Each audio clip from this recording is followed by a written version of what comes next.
सोकर उठा ही था। तभी उसकी पत्नी उससे बोली, वैसे तो तुम बड़े कंजूस हो, लेकिन सोने में तो तुम बिल्कुल भी कंजूसी नहीं करते। अरे साफ साफ बताओ क्या कहना चाहती हो। देखो अगर तुम कोई सामान बताने वाली हो तो मैं 1 रुपया भी खर्च नहीं करने वाला बता रहा हूँ। मैं तुम्हारा कोई खर्चा नहीं करवाने आई, बस बाहर तुम्हारे इंतजार में पंचायत बैठी हुई है। पंचायत? और मेरे घर में? अरे मैं क्या गांव का सरपंच हूँ जो पंचायत मेरे घर के बाहर बैठी हुई है? आप खुद ही जाकर देख लीजिए ना। बंसी अपने घर के बाहर आ गया। बाहर गांव का मुखिया, एक वकील और कुछ गांव वालों के साथ बैठा हुआ था। बंसी मुखिया की ओर देखकर बोला, देखो मुखिया जी, अगर आप चंदा लेने के इरादे से आए हो तो इसी समय वापस लौट जाओ। मैं फिजूल खर्च नहीं करता। जानता हूँ बंसी, अरे तुम तो पानी पीने में भी कंजूसी करते हो। तो चंदा क्या खाक दोगे? वो सब छोड़ो मुखिया जी, ये बताओ ये पंचायत यहाँ पर क्यों जमा रखी है? अब शहर से एक वकील साहब आए हैं और उन्होंने ही हम सबको इकट्ठा किया है। बोल रहे हैं कि उनके पास तुम्हारी संपत्ति की, जो तुम्हारे पिता ने तुम्हारे नाम की है, एक अहम सूचना है। ये सुनकर बंसी बुरी तरह से चौंकता हुआ वकील की ओर देखकर बोला, अब कौन हो तुम? मैं तुम्हें नहीं पहचानता। और तुमने इन गांव वालों को मेरे घर के बाहर इकट्ठा क्यों किया हुआ है? वकील मुस्कुराता हुआ बंसी की ओर देखकर बोला, देखो बंसी भैया, मैं एक वकील हूँ। कोर्ट से मुझे जो आदेश मिला है मैं उसका पालन करने यहाँ पर आया हूँ। कोर्ट? आदेश? क्या बक रहे हो तुम? सुनो बंसी, तुम्हारे पिता ने मरने से पहले एक दूसरी वसीयत बनवाई थी। उस वसीयत के मुताबिक तुम्हारा एक छोटा भाई भी है। ये सुनकर वहाँ बैठे सभी लोग चौंक पड़े। अब क्या बात कर रहे हो वकील साहब? बिल्कुल सही कह रहा हूँ। अगर ऐसी बात है तो पिताजी ने ये बात गांव वालों से क्यों छुपाई है?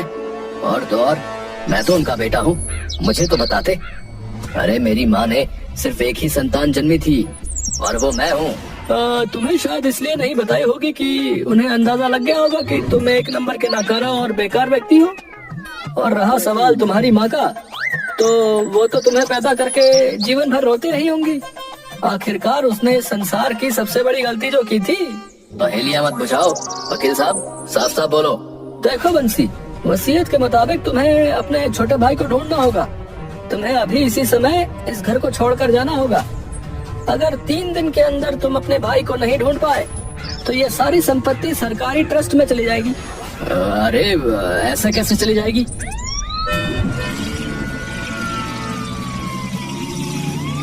तभी वहाँ पर पुलिस की एक जीप आकर खड़ी हो गई। वकील मुस्कुराता हुआ बंसी की ओर देखकर बोला, बंसी, तुम्हारी जानकारी के लिए तुम्हें बता दूं कि तुम्हारा सौतेला भाई सिर्फ 1.5 फुट का है और उसकी आंखें किसी धूर्त बिल्ली की तरह हैं। अरे उसकी कोई तस्वीर तो होगी? नहीं, उसकी कोई तस्वीर वसीर नहीं है। इन पुलिस वालों को देख रहे हो? अगर तुम अपने सौतेले भाई को नहीं ढूंढ पाए तो ये मार मार कर तुम्हें धक्के देकर तुम्हारे ही घर से बाहर निकाल देंगे। तुम्हारा समय शुरू होता है अभी से। बंसी ये सुनकर अपना सर पकड़कर बैठ गया और मन ही मन बोला, हे भगवान, ये बैठे बिठाए क्या गांठ लग गई। तभी बंसी की पत्नी वहाँ आकर बंसी से बोली, बोला था ना कि धर्म कर्म में कुछ रुपए खर्च किया करो, मगर तुम्हारा तो बस चले तो तुम अपना ही शरीर का मैल भी किसी को ना दो। अब जाकर ढूंढो अपने सौतेले 1.5 फुटिए भाई को। बंसी चुपचाप अपने घर से बाहर चला गया।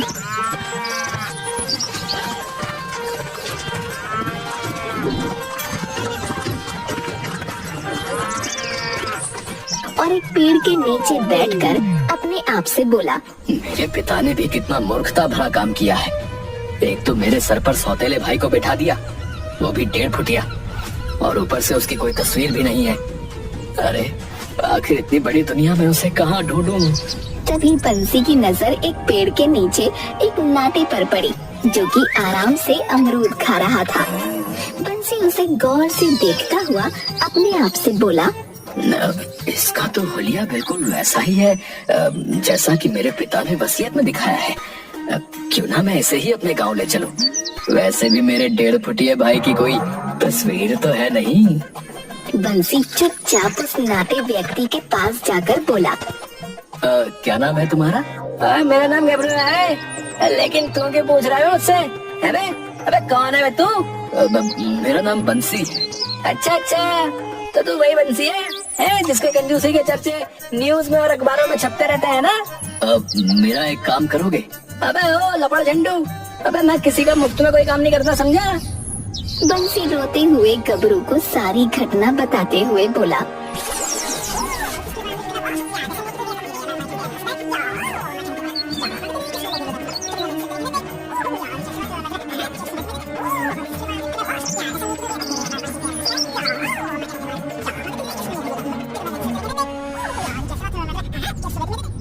अगर 3 दिन तक मैंने अपने नाटे भाई को नहीं ढूंढा तो मेरी सारी संपत्ति मेरे हाथ से चली जाएगी। अबे वैसे भी तेरी संपत्ति किस काम की है? तू संपत्ति में से कुछ खर्च तो करता है नहीं है? तुझे शायद पता नहीं है कि तू धरती पर एक बोझ है, बोझ, समझा?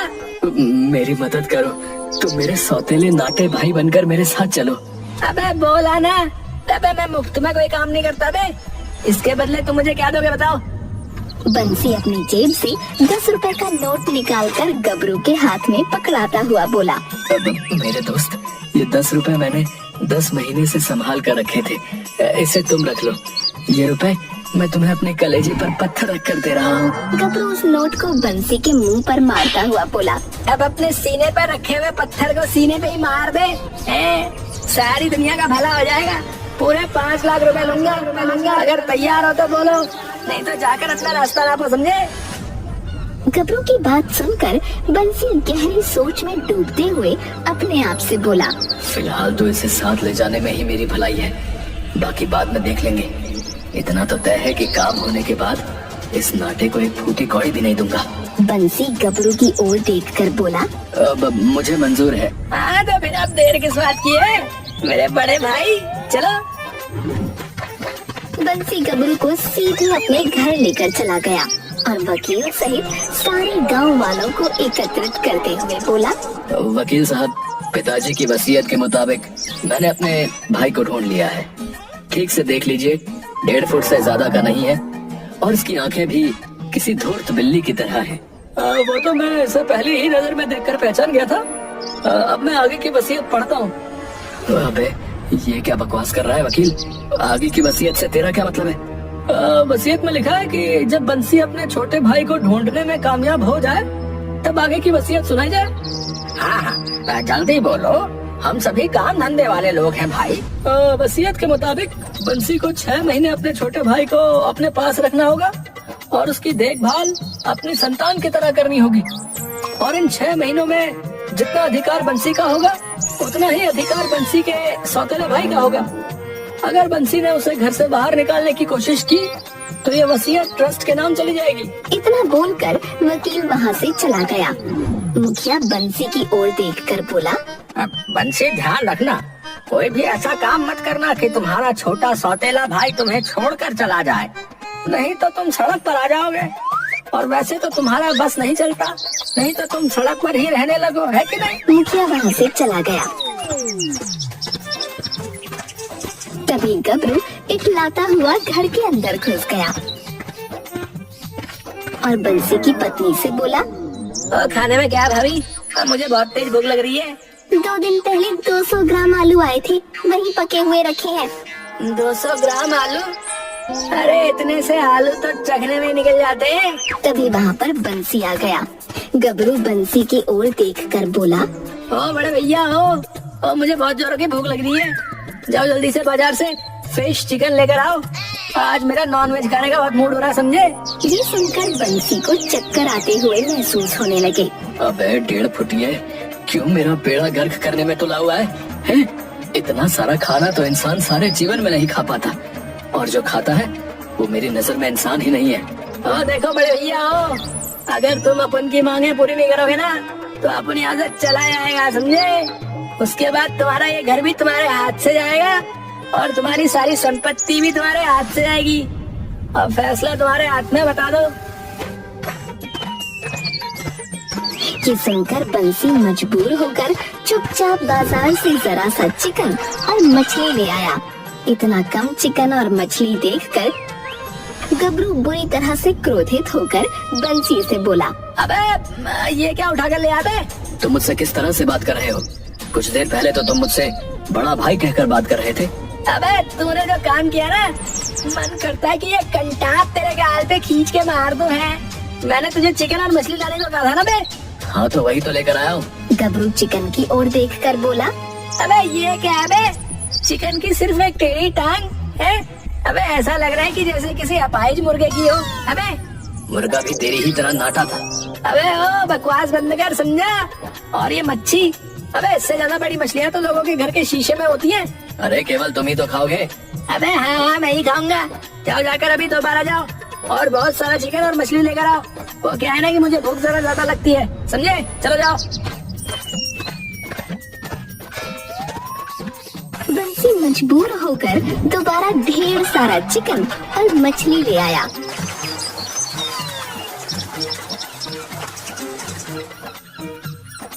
कुछ देर बाद गबरू बंसी की पत्नी के साथ चिकन और मछली का आनंद उठा रहा था।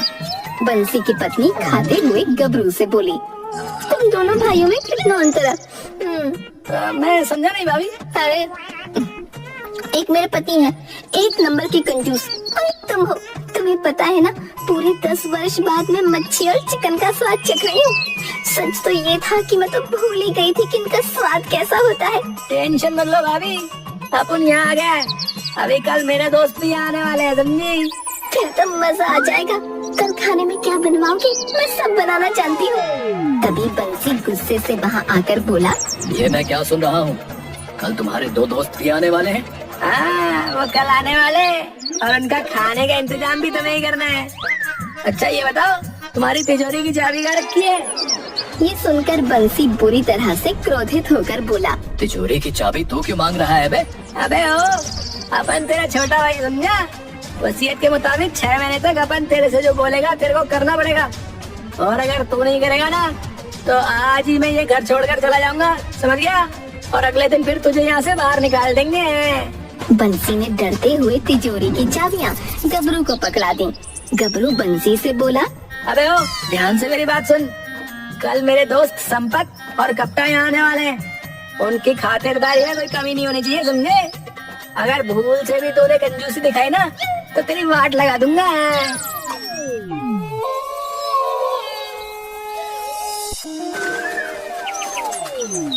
अगले दिन संपत और कप्ता बंसी के घर पहुंच गए। संपत और कप्ता को देखकर गबरू खुश होता हुआ बोला, अबे यार भाई, तुम दोनों में आने में कोई तकलीफ तो नहीं हुई ना यार भाई?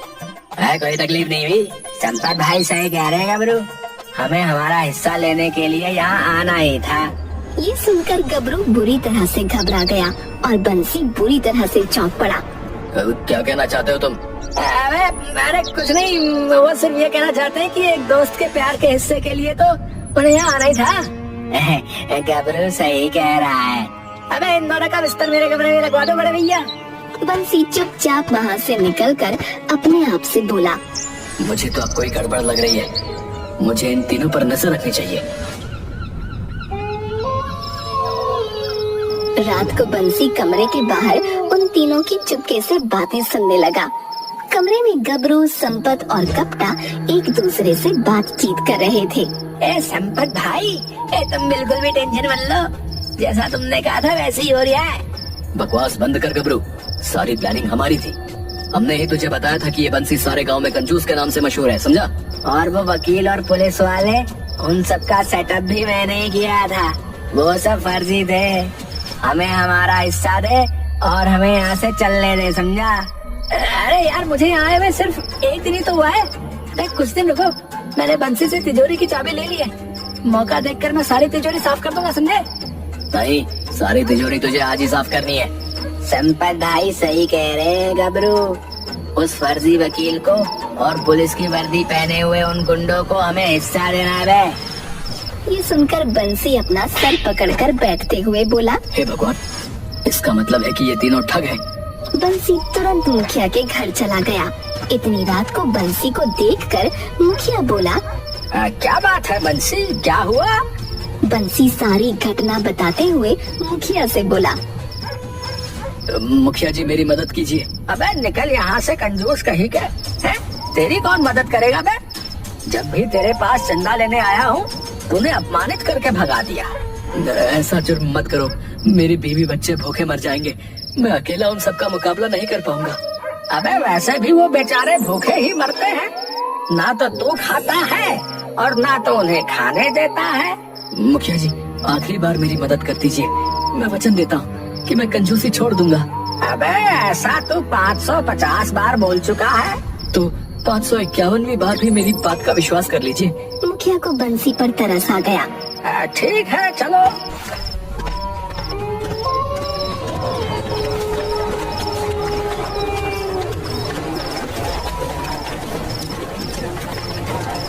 गबरू संपत और कपटा के साथ बंसी की तिजोरी खोल ही रहा था कि तभी मुखिया तेज आवाज में बोला, तुम सबका भेद खुल चुका है।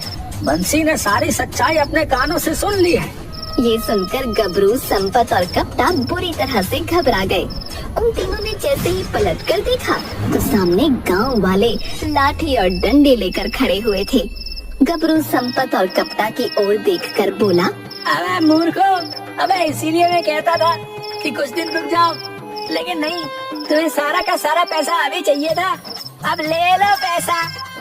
लगता है मेरा अमीर बनने का सपना अधूरा रह जाएगा। मुखिया चीखते हुए गांव वालों से बोला, देखते क्या हो, मारो इन सबको। गांव वाले लाठी और डंडे लेकर गबरू संपत और कपटा की ओर दौड़ पड़े। वो तीनों बड़ी मुश्किल से जान बचाकर वहां से भाग गए।